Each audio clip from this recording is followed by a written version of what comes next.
S'il y a bien un film qui m'a marqué pendant mon enfance, c'est Le Secret de Terabithia. Cela fait plusieurs années que je le dis et je le répète, ceci est mon film préféré. Il me fait ressentir des choses qu'aucune autre œuvre n'a réussi à me procurer jusqu'alors. Pour ceux qui ne connaissent pas ce film, c'est l'adaptation en long métrage de l'histoire d'un garçon, Jess, qui rencontre une fille, Leslie, qui va devenir son amie, et ensemble ils vont créer le merveilleux monde de Terabithia. Ce film est un conte moderne sur l'amitié et l'imagination, mais également sur le deuil. Le film est une adaptation d'un livre écrit par Catherine Paterson en 1977. Il fut adapté 30 ans plus tard par Gabor Tsopo. Comme je l'ai dit tout à l'heure, nous suivons l'histoire de Jess, souffre-douleur de sa classe, qui rencontre Leslie. Grâce à elle, il va vivre des aventures dans le monde qu'ils ont créé, Terabithia. Dans ce royaume, ils se battent contre des monstres rappelant les ennemis qu'ils ont dans le monde réel. Jess va progressivement vaincre sa timidité et s'affirmer. Un jour, il part au musée avec sa prof de musique sans prévenir Leslie et à son retour, il apprend le décès de la jeune fille. Désolé pour le spoiler, mais à la fin du film, Leslie Burke, l'ami de Jess, meurt. Et ce passage-là fut le plus triste de toute mon enfance. Il est temps pour moi de vous montrer comment le film s'y prend pour vous faire vivre les mêmes étapes du deuil que le personnage principal. Mais avant de commencer l'analyse, nous allons d'abord nous pencher sur les fameuses étapes du deuil.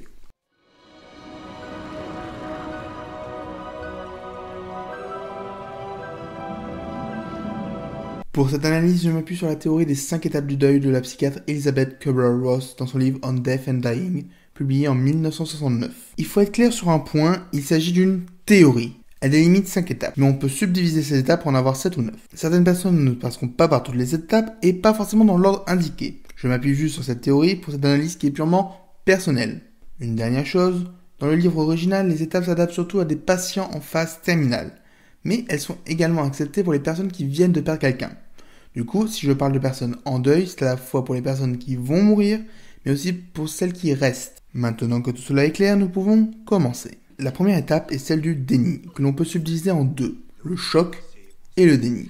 Généralement, c'est l'étape la plus rapide. Au moment de l'annonce de la mort, la personne en état de choc n'arrive pas à croire que cela puisse être vrai et refuse la réalité. Ensuite vient l'étape de la colère. Elle se manifeste pour que la personne en deuil trouve un coupable. Elle peut devenir agressive sans aucune raison valable. Lors de cette étape, les proches de la personne en deuil doivent essayer d'être empathiques avec elle. Suite à l'échec de la colère, la prochaine étape est celle du marchandage. La personne en deuil essaye de faire revenir la vie perdue. Pour cela, la personne va essayer de négocier avec des forces surnaturelles, comme la religion par exemple. L'avant-dernière étape est la dépression. La personne endeuillée va avoir l'impression de perdre le contrôle face à la situation. Il y a un sentiment d'impuissance et un état de tristesse régulier chez cette personne, jusqu'à ce que la dernière étape arrive, celle de l'acceptation. La douleur peut toujours être présente, mais la personne a fini son deuil et accepte la réalité. La vie peut reprendre petit à petit son cours et il est possible d'aller de l'avant. Maintenant que les 5 étapes ont été énoncées, nous allons voir comment elles se mettent en place dans le film.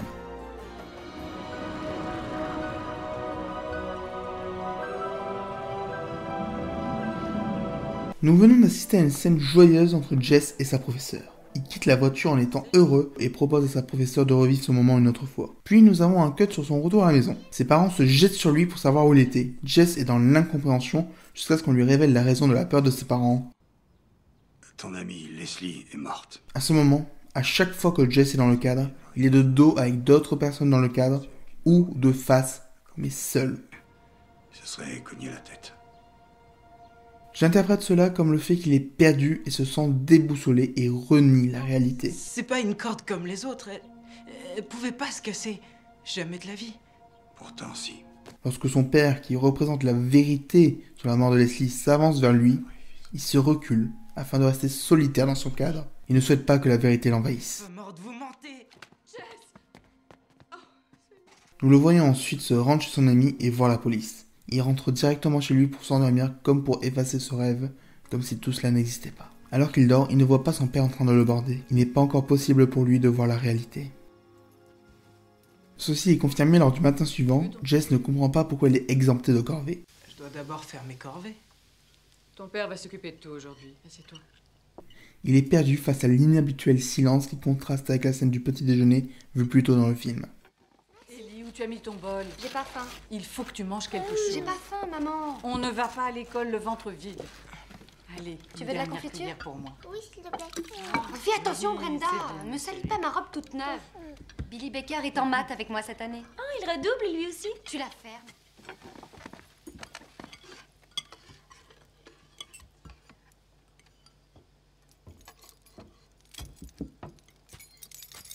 Lorsque sa mère lui explique qu'ils vont présenter leurs condoléances, il demande « Présenter quoi ?» Certes, il peut ignorer la signification du mot, mais le jeu d'acteur nous montre qu'il agit comme s'il avait déjà oublié la réalité. Pourtant, en allant chez les Burke, Jess va devoir l'affronter.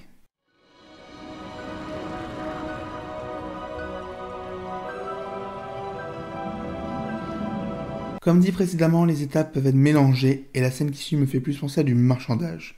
Nous retrouverons ensuite la colère, puis les deux sentiments en même temps plus tard. Mais pour le moment, retournons à la scène des condoléances. Nous nous retrouvons pour la deuxième fois du film dans la maison des Burke. Plus tôt dans le récit, nous avions une maison vide, mais avec beaucoup d'allégresse.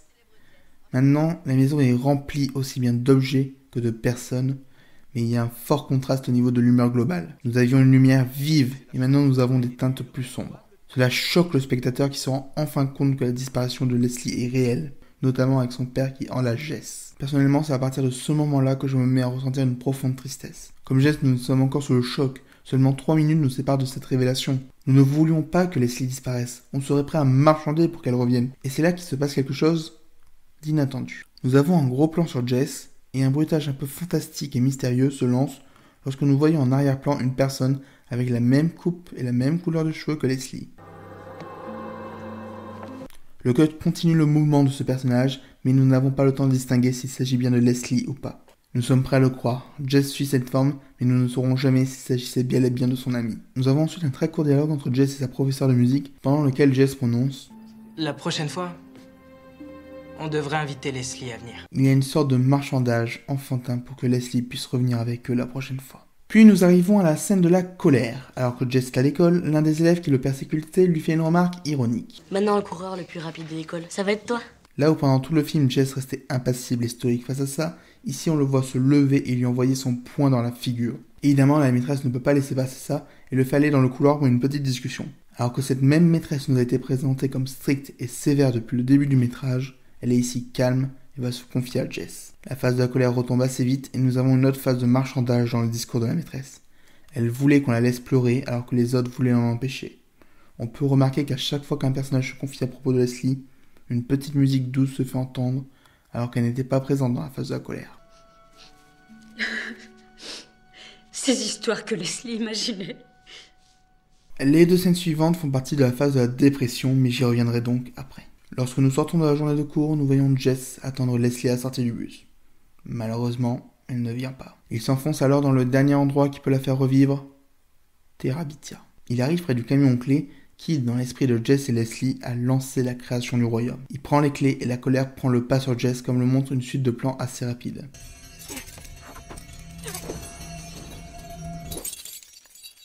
Soudain, quelqu'un appelle Jess qui croit que Leslie est encore là.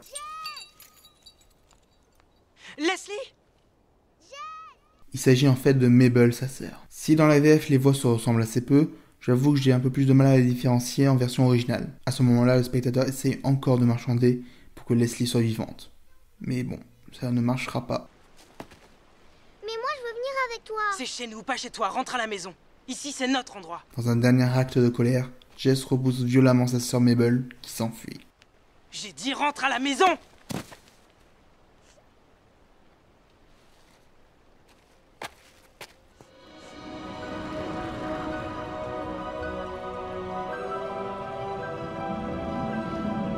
Il y a plusieurs facteurs qui peuvent montrer que vous êtes en dépression. Si parmi eux on en compte 5, on peut être diagnostiqué dépressif. Jess, dans les scènes que je vais évoquer, en a effectivement 5. Dans la première scène que je citais tout à l'heure, nous pouvons voir la classe de musique avec un Jess totalement absent.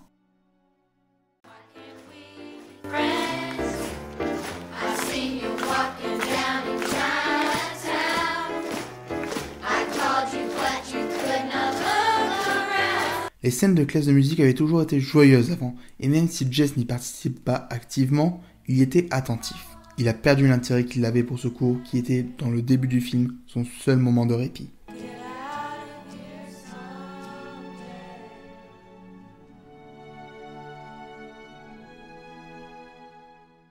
Le fait que le son soit progressivement effacé nous montre justement que Jess ne fait plus attention au monde extérieur. La scène juste après nous montre qu'il a également perdu l'envie de se battre et de résister aux attaques de ses persécuteurs, alors qu'avant il avait la hargne. Si on rajoute à cela la tristesse dont il fait preuve pendant tout ce segment du film, et le fait qu'il se soit endormi beaucoup plus tôt que d'habitude, ce qui dans le film nous est montré par le fait qu'il ait ses chaussures et donc est tombé de sommeil, Nous avons déjà 4 symptômes sur 5. Revenons là où nous étions arrêtés, Mabel court vers son père. Cette scène est unique dans le film car c'est la seule scène où Jess n'apparaît pas. J'interprète cela comme le fait que Jess est coupé du monde extérieur et s'en enfuit. Dans le plan suivant, Jess court vers la gauche et l'arrière, alors que sa sœur allait vers la droite et l'avant. On peut se dire que Jess veut retourner vers le passé, là où tout était mieux pour lui. Retour sur Jess qui s'empare du tube de peinture offert plus tôt par Leslie et qui l'évite dans la rivière.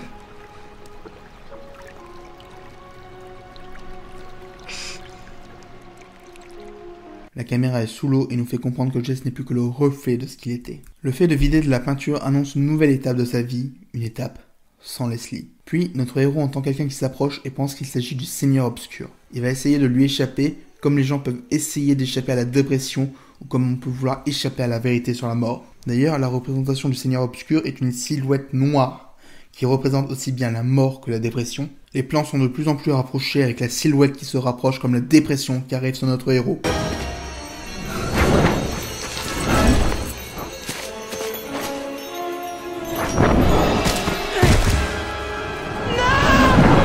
Il s'agit en réalité de son père qui va essayer de consoler un Jess en larmes qui se croit coupable de la mort de Leslie. Je sais pas tout sur Dieu, mon fils, mais je suis sûr d'une chose, il n'enverra pas cette petite fille en enfer.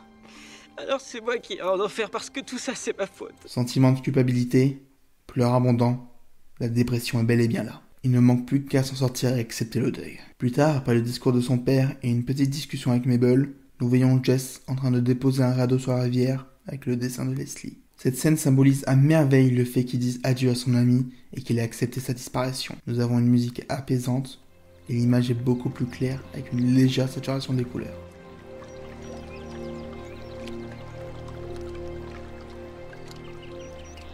Nous savons que l'acceptation de Jess est réelle car il montre dans les 2 scènes d'après qu'il a avancé. Il laisse le chien de Leslie à ses parents alors qu'il s'agissait d'un fort lien entre lui et son ami. Tu sais, j'avais pensé à te donner Prince Terrien, mais j'arrive pas à me séparer de lui. Leslie aurait voulu que vous le gardiez.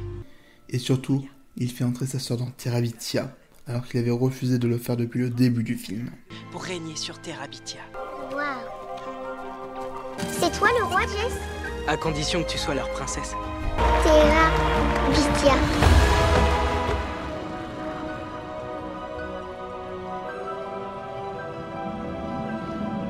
Ainsi, un film qui commençait comme un conte pour enfants, où le spectateur pouvait penser qu'on allait aborder le thème de l'amitié fille-garçon, l'imagination, ou celui de la pauvreté, se transforme en fable sur comment accepter la mort et le deuil. Il ne faut pas oublier qu'il s'agit là d'un film pour la jeunesse.